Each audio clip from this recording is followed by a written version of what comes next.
Hello my dear students, today I will teach you 10th history, first chapter, topic number 5, visualizing the nation. Previous video में मैंने unification के बारे में बताई थी, जिसमें कि unification of Germany, unification of Italy and unification of great Britain के बारे में बताई थी। इस प्रकार हम देख रहे हैं कि यूरोपियन कंट्री में किस प्रकार रिवॉल्यूशन होते हैं और उस रिवॉल्यूशन के बाद किस प्रकार वहाँ के जो टेरिटोरीज हैं वो एक नेशन स्टेट में तब्दील होते जा रहे हैं और एक नेशन स्टेट को रन करने के लिए, कंट्रोल एंड कोऑर्डिनेशन के लिए वहाँ एक कॉन्स्टिट्यूशन का भी फॉर्मेशन होते जा रहा है। इट मीन्स एक beginning of new era, beginning of new era का इमेजिनेशन हम लोग वहां पे करते जा रहे हैं। तो अब उसमें विजुअलाइजिंग द नेशन, आज मैं इसके बारे में कुछ बताना चाह रही हूँ। तो visualising the nation, visualising means होता है किसी का दृश्य कल्पना बनाना।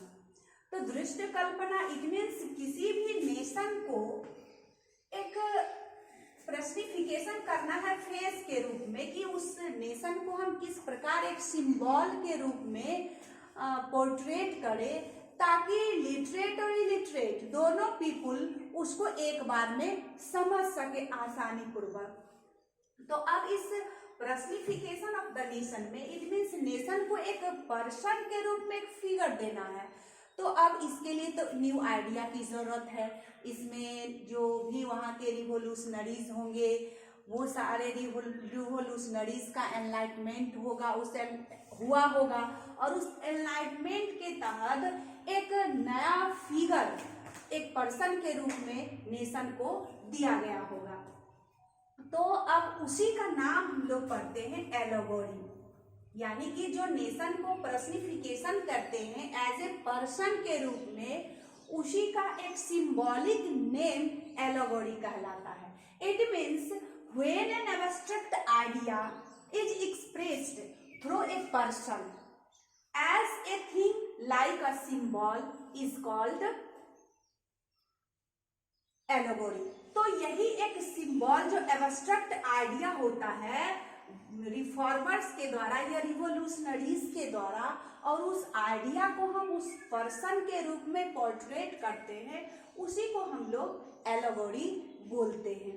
अब हम देखते हैं कि फ्रेंच रिवॉल्यूशन में मेन रूप से हम इसमें फ्रांस में हम देखेंगे कि फ्रांस में जगह जगह क्रिस्टिन मैरिन का एक फिगर पोर्ट्रेट रहता है। एक फीमेल फिगर है, ये मेल फिगर नहीं, एक फीमेल फिगर के रूप में है। जैसे कि हमारे इंडिया में भी हम देखते हैं कि इंडिया कंट्री को जब हम पर्सनिफाई करते हैं एज ए पर्सन के रूप में, तो वहाँ पे भारत माता का हम एक फोटो अंकित करते हैं। भारत माता, अब भारत माता क्या है, जिस प्रकार हम आज भारत माता का सिंबल देखते हैं कहीं भी बना हुआ, तो मन में हम इमेजिन करते हैं कि क्या ये भारत माता कभी थी या है। तो ऐसी बात नहीं है, ना तो वो थी ना कभी है। वो एक हम लोग आइडिया के थ्रू उसको पर्सनिफाई करते हैं, एक पर्सन के रूप में उस नेशन को पोर्ट्रेट करते हैं, ताकि इस फिगर को देखते ही हमारे मन के अंदर एक अपनेपन का भाव कि ये हमारे भारत माँ है। उससे हमारा नेशनलिज्म की feelings, collective sense of collectiveness की आइडिया हमारे अंदर जागृत हो। इस भावना को, इस फीलिंग्स को बढ़ाने के लिए हम एक नेशन को, यानी नेशन के अंदर उस क्रिस्टिन मैरिन का जो फीमेल फिगर जगह जगह फ्रांस में बनाया गया है। तो अब ये जो फीमेल फिगर है ये किस आइडिया को पोर्ट्रेट करती है, यानी बताती है। तो idea of peoples nation which exit the idea of liberty, ये लिबर्टी को शो करती है, रिपब्लिक को शो करती है। एंड और ये लिबर्टी और आइडिया को जब ये शो करती है, तो इसका जो क्रिस्टिन मैरिन का जो फिगर है, वहाँ के फ्रांस के बहुत कॉइन्स पे भी इस फिगर को डाला जाता है, जैसे हमारे इंडिया में भी होता है, भारत माँ का फिगर जगह जगह पे दिया हुआ रहता है। तो ये हम फ्रांस में पढ़े। अब हम देखते हैं जर्मनी में क्या है। तो जर्मनी में भी वही फीमेल फिगर, तो वहां पे जर्मेनिया का है। Germania she is just like a female figure, ये भी एक फीमेल फिगर के रूप में है, but she wears a crown of oak leaves.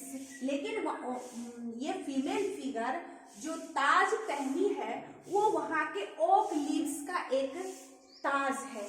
अब ये ओक लीव्स किस चीज को सिग्निफिकेंस करते हैं, यानी किस चीज को सिग्निफाई कर रहे हैं? तो okay leaves stands for heroism, यानी वहां के हीरोइज्म को ये शो कर रहे हैं। अब हम देखेंगे कि इसमें कुछ एलोगोरी दिए हुए हैं, कुछ सिंबल्स दिए हुए हैं, और उस सिंबल्स के जरिए हम उसके सिग्निफिकेंस को जानेंगे। जैसे कि इसमें दिया हुआ है ब्रोकन चेन। अब ब्रोकन चेन फिगर है तो उसका सिग्निफिकेंस होगा बीइंग फ्रीड, इट मीन्स स्वतंत्र हो जाना। फिर है दूसरा ब्रेस्ट प्लेट विथ ईगल्स, ये एट्रीब्यूट है तो इसका सिग्निफिकेंस है symbol of German empire strength, ये जर्मन एम्पायर के स्ट्रेंथ को, शक्ति को दिखाता है। अब देखिए उसमें स्वॉर्ड का भी है, तलवार का भी है। जब जर्मेनिया का फिगर देखेंगे तो उसमें एक तलवार का भी है जो हीरोइज्म को दिखाता है वहां के। अब लास्ट में है olive branch around the sword, और तलवार के चारों ओर ओक ब्रांच, ऑलिव ब्रांच है। ये ब्रांच क्या दिखाती है? विलिंगनेस टू मेक पीस, यानी कि विलिंगनेस यानी कि नेशन में शांति व्यवस्था, अमन चैन, शांति अमन चैन को भी लाना होता है। और लास्ट में एक और सिंबॉलिक एलोगरीज है, rays of rising sun, it means significance being of a new era. अब इसके जरिए, इस सिंबल के जरिए मुझे इस छोटे से ही आइडिया में सिमट करके कंट्री को नहीं रखना है। समय बढ़ने पर, यानी कि नए इरा में हम लोग को नया इनोवेशन करना है, नए नए अनुसंधान करते जाना है, ताकि हमारे देश में एक डेवलपमेंट हो और एक नेशनलिज्म की फीलिंग्स पूरे देश में जगे और लोगों को ऐसा लगे कि ये देश हमारा है और ये देश के लिए मुझे कुछ भी करना है, इसके डेवलपमेंट को के लिए, इसको आगे बढ़ाने के लिए। इस प्रकार इसमें हम देखते हैं कि पूरे यूरोपियन कंट्री में, यानी कि ये सिंबल सिर्फ यूरोपियन कंट्री में सिमट करके नहीं रह जाती है, ये पूरे वर्ल्ड वाइड इरा में फैल जाती है कि ये सिंबल एक कंट्री से दूसरे कंट्री, डिफरेंट कंट्री में ये फैलते चले गए और लोगों में एक नेशनलिज्म की feelings, a sense of collectiveness को आगे बढ़ाने में ये सहायता करती है। इस प्रकार हम देखते हैं कि विजुअलाइजिंग द नेशन, जो एक यूरोपियन कंट्री में पूरे राष्ट्र